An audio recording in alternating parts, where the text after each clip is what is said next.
in terms of symbolism. Like I've never looked at the Bible in a negative light until recently.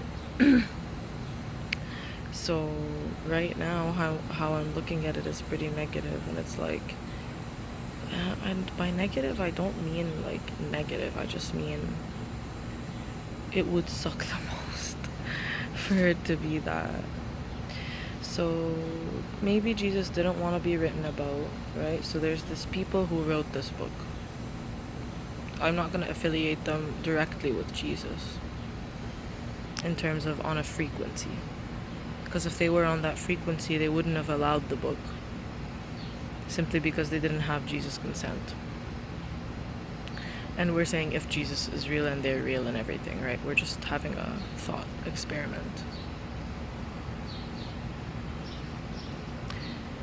So the Bible shows us that this person was basically punished.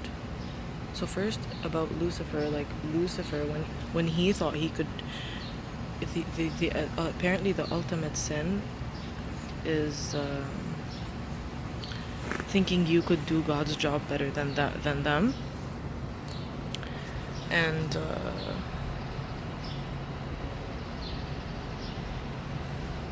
so Lucifer was punished and he was sent to hell, basically, like a place of his own, technically, right? Like he still existed with his own space. He just had more privacy,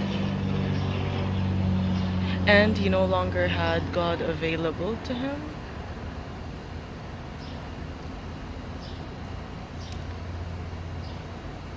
And then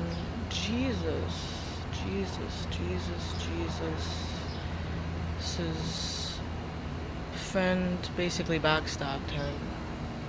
I wonder why.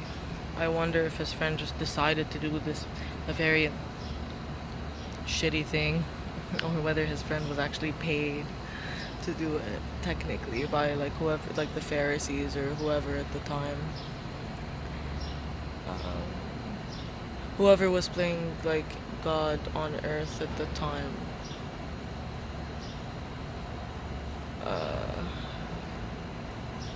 They how do we know they stopped? Because Jesus was stopped. Like, not them. Like, that's what we get from the Bible. Like, ultimately, is that Jesus was betrayed and gotten by them.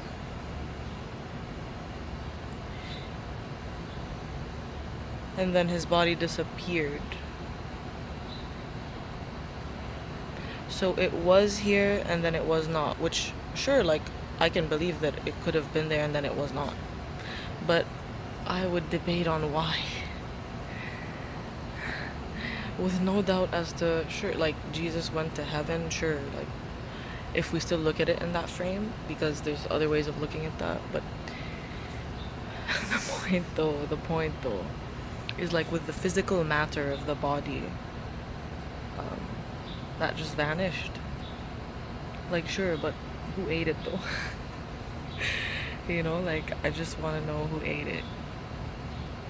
I don't think it's like that hard to figure that out. Now, with all of the context that I have now, with all of the reading that I've done now, that is not purely extremist Catholic and evangelical, because I used to just like be in love and I couldn't see anything. It's amazing how different I think now, but these things eluded me, like, why for so long? And it just so happened to be that during those years I was the most abused also. I just think it's interesting that the abuse and the belief in that shape of the Bible and that application and that interpretation came together. Just saying.